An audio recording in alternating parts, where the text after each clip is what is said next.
Nagbibigay brightening, gluing effect, at minimaintain niya ang lack of moisture na mas kailangan ng ating balat.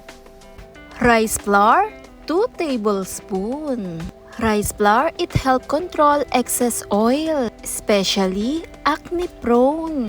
Rice flour give brightening and also can help fade dark spot and hyperpigmentation to give even skin tone. That can help protect your skin. And milk, 1 tablespoon.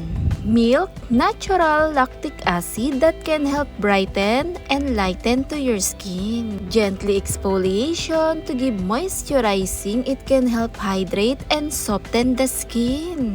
Perfect combination to give flawless, radiant skin like K-drama.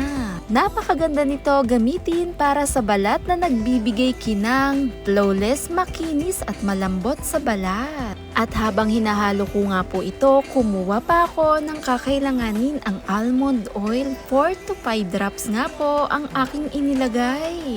Ang almond oil, mayaman ito sa fatty acid na tumutulong magbigay ganda, moisture sa balat na maiiwasan ang pagka-dryness. Mayaman din ito sa antioxidant na mas pinoprotektahan ng balat na maiwasan ang palatandaan ng pagtanda. At habang hinahalo ko nga ito, perfect na rin talaga ang texture nito.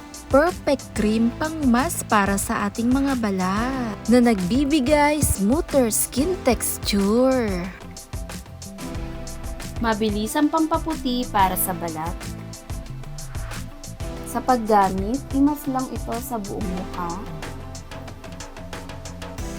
Malamig at cooling effect ang datingan pag ina-apply sa balat.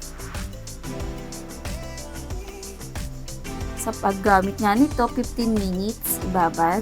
Pwede mo itong isabay sa iyong pagligo.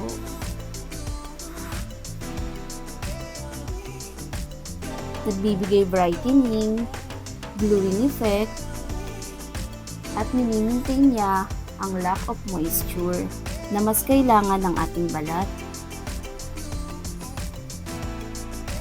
At nagbibigay brightening dahil sa dala ng rice flour kasama ng gatas na mayaman sa lactic acid.